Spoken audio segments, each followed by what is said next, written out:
That's it.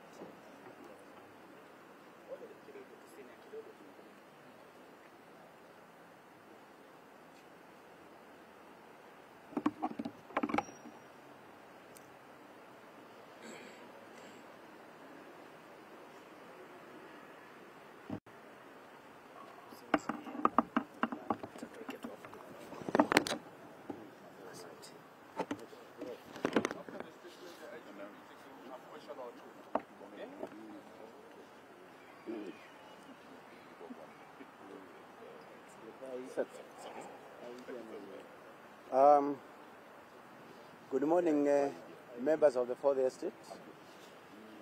So this morning, we are here at Central Police Station because of the issues that all of us are aware of. And with me, I have the two DIGs, Mr. Ngat and Mr. Masegeri, and also the Deputy DCI. And we are also accompanied by the chair of IPOA, Independent Police Oversight Authority, because they are the ones undertaking the investigations as mandated by the law. So I have a brief chronology of events that led to the death of Albert Ojwang. On Friday, 6th June 2025, Albert Ojwang was arrested in Homa Bay County by DCI detectives for the offense of false publication. Records indicate that he was transported to Nairobi, where he was questioned by officers from the DCI headquarters on Saturday. He was later booked at the Central Police Station at the occurrence book number 136/7/6/2025 at 21:35 hours. During a routine cell inspection, Ojwang was found unconscious. He was immediately rushed to Bagathi Hospital for treatment, as documented at the occurrence book number 9/08/06 of 2025 at 01:39 hours. Upon arrival, he was declared dead. Given the circumstances surrounding the incident, it was necessary to investigate the death in accordance with regulations governing death in police custody, and in line with the statutory requirements, the Independent Policing Oversight Authority, IPOA, was duly notified to commence investigations. Additionally, to ensure a thorough, impartial, and expeditious investigations by the Independent Policing Oversight Authority, I ordered the interdiction of the following officers with immediate effects. Number one is the officer commanding the station, that is the Central Police Station OCS, the duty officer who was on duty during the night in question, the cell sentry on duty at the time, all officers who were on duty at the report office that night, and any other officer found to have been on duty or otherwise involved during the incident. The National Police Service remains committed to upholding the rule of law, human rights, transparency, and accountability within the service. And we will provide all the necessary support to the independent investigative agencies in order to resolve this case, and we will provide further updates as the investigation progresses. The National Police Service condoles with the family and friends and relatives of the late Albert Ojwang and asks for their patience as we get to the bottom of this matter. Thank you very much. I now invite the Chair, IPOA, to say one or two things. Chair, please. Bismillah. As the IG has said, we were informed about the death of the young man in police custody yesterday. Actually, the IG sent me a copy of the signal. And so from last night, we had already commenced the investigations. We have dispatched our team here. They have come here last night. They are still here today. They have visited the scene. Last night I had decided to come and see for myself this place where the death occurred. And I had informed the IG that I was going to come.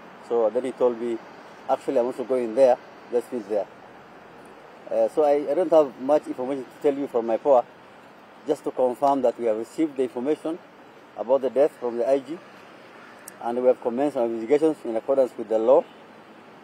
And we want to assure, I watched Albert Ojwang on TV crying. Any parent will feel the same pain when you have lost your son. I want to assure him and members of the public that IPOA will do everything possible to ensure that justice is served for the family and to Kenyans. And we're very happy that the IG has already interdicted all the officers who are in this station at the material time. We also want to warn those who are going to be appointed to act in their places, to cooperate with our investigators and not to interfere with the investigations. I thank you. Oh, okay, thank you very much, Chair IPOA. My name is Albert Ojwang from Citizen TV. Two questions. One is the status of what really transpired inside the cell. Yesterday we received an update from the OCPD, Mr. Stephen, and he told us that Albert Ojwang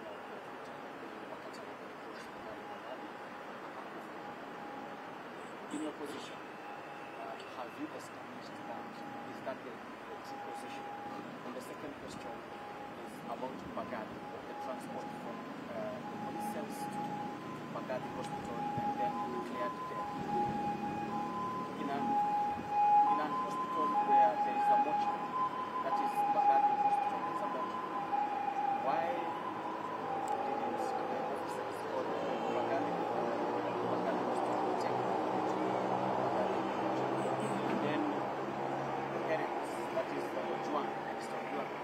saying that aliambiwa hapa kwamba mwili uko Bagadi. Upon our search, we found the body at City Mortuary. What's the first question, I think in regard to what you got from the OCPD, my take is that that's why we have IPOA here, so that I can actually be able to establish what really happened. And remember, in my statement, I've indicated that I will be giving updates as and when we get any update that is really necessary.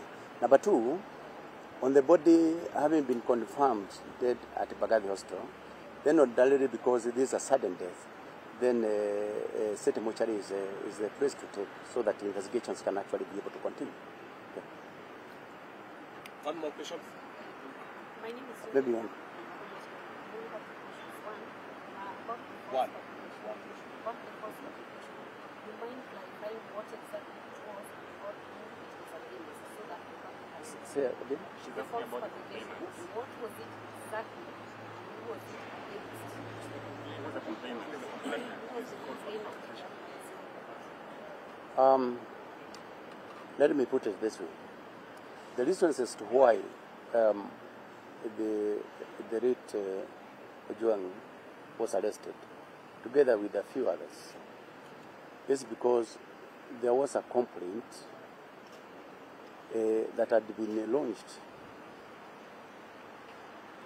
by the DIG KPS about his name being tarnished So it is on that basis that investigations were actually being carried out, because you also have got a right to be protected by the same law. Thank you. The last one. You have two IGs. You have Mr. Masengeli and Mr. Lagat. Maybe you tell us that. Maybe who ordered for these arrests? Then again, what does suspending officers mean? Because the suspect was said. So if you suspend these officers, what does it mean? Are you confirming or taking responsibility of what you suspend? No, we have not suspended them. We have interdicted to allow for speedy investigation, to ensure that there is no interference whatsoever with these investigations. That is basically the reason why we have interdicted them, and it is provided for in the regulations. Yes. Do you expect some action like maybe head solely, maybe Barranca, that level? Pointing out about one DG. So what's going to happen? Once they are interdicted, we allow the investigation to continue, and then at the end of the day, we are going to get a way forward from IPOA. If any one of them is found to have committed an offense, then so be it. The law will deal with it. Yes, thank you very much. I think that's okay.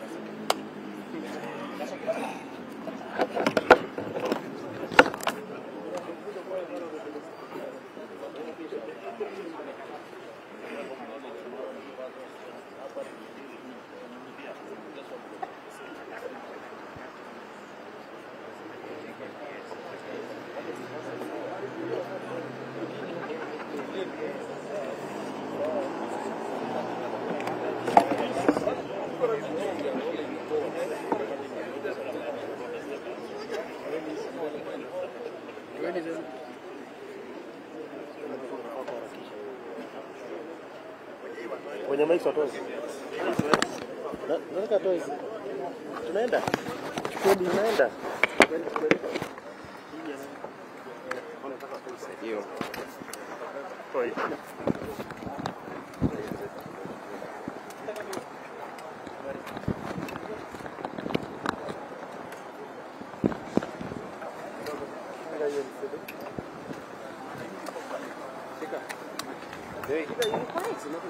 Oh.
Buda uko ndani.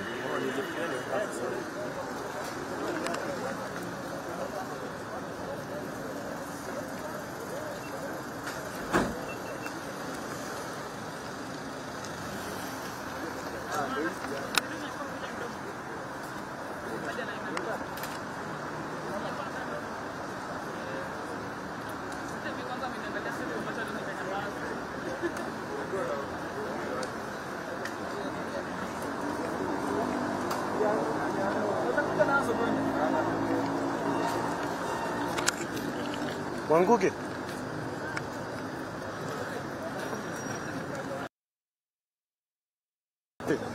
Red data. Hiyo footage unaitaka bado? Nahitaji bado.